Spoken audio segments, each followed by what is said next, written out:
Hello, my lovely listener. There is no better time to listen a heart-fastening novel that can travel through you time, drama, romance, and tradition. So time to fasten your seatbelt and give your imagination a ride that makes you smile and feel loved and cherished by someone you know. Again with Entertainment Fuss. The Duke and the Lady Who Meet in the Asylum and Fall in Love. The Duke and the Lady of Iron Will. In the shadowed hills beyond London stood Blackthorn Asylum, a fortress of stone where inconvenient truths were buried and inconvenient people were forgotten. Few who entered its iron gates were ever heard from again. Two of those prisoners had never met, yet both had been betrayed. The Duke who was silenced. Duke Sebastian Arden of Valemount was heir to one of England's most powerful estates. Brilliant, disciplined, and feared in Parliament for his uncompromising sense of justice, he had earned enemies among those who preferred corruption over reform. But the betrayal came not from rivals, but from blood. His cousin, desperate to inherit the Valemount fortune, bribed physicians and forged reports declaring the Duke mentally unstable. Within days, Sebastian was declared unfit and quietly removed. The world was told the Duke had withdrawn due to illness. He was instead locked behind iron bars. The lady they tried to erase. Miles away, Lady Seraphina Everleigh suffered a similar fate. Renowned for her intelligence and sharp legal mind, Seraphina had discovered that her uncle, her legal guardian, had been siphoning her inheritance. Before she could expose him, she was declared hysterical and dangerous. The signature on the medical order was forged. The diagnosis was false. The confinement was permanent. She was transported to Blackthorn as a disturbed woman. In truth, she was the greatest threat to a stolen fortune. Their first meeting.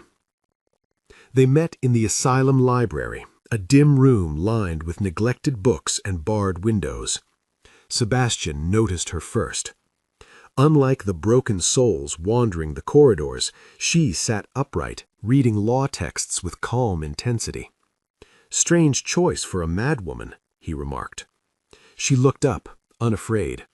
Strange place to find a sane man. Silence passed between them. Then, for the first time in months, Sebastian smiled. Wit, fire, and an unexpected bond. Days turned to weeks. They met in stolen moments, in the library, the courtyard, the shadowed hallways watched by indifferent guards. She possessed a razor mind and unshakable composure. He possessed strategy, discipline, and a soldier's resolve. Together they pieced together the truth. They were not victims of illness, they were victims of greed, and neither intended to remain prisoners. A dangerous alliance. Sebastian studied guard rotations and weaknesses in the asylum walls. Seraphina observed staff behavior, bribery patterns, and hidden passageways once used by administrators. They communicated through coded notes hidden inside library books. What began as survival became partnership. What began as partnership became trust. One storm-heavy night, thunder rolling across the hills, Seraphina whispered, "If we fail, we disappear forever." Sebastian's voice was steady. "If we succeed, we reclaim everything." The escape. The storm provided darkness. A bribed orderly provided keys. A hidden corridor provided passage. They moved like shadows through the asylum's sleeping corridors. When a guard appeared, Sebastian disarmed him without a sound. When locked gates blocked their path, Seraphina's copied keys opened them with precision. By dawn, the asylum stood miles behind them. Two ghosts reborn into the world. The war for their birthright. Freedom was only the beginning. Sebastian gathered loyal allies still faithful to Valemount. Serafina assembled legal evidence proving forgery, fraud, and unlawful confinement. Their enemies had wealth, but they possessed truth and fury sharpened by injustice. Courtrooms became battlefields. Secrets surfaced, witnesses confessed, documents surfaced that powerful men prayed would remain buried.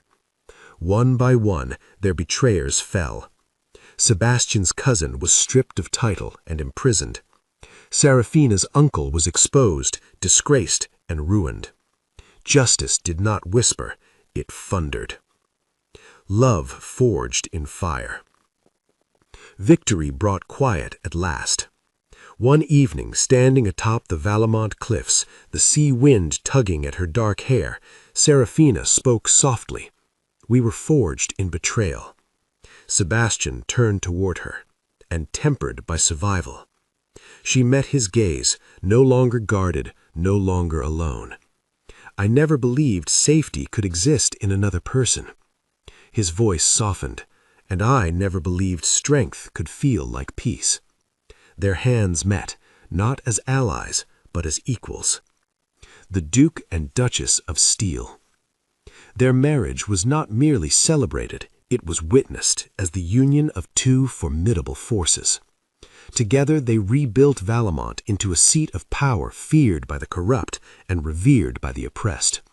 They reformed laws protecting inheritance rights and outlawed wrongful psychiatric confinement.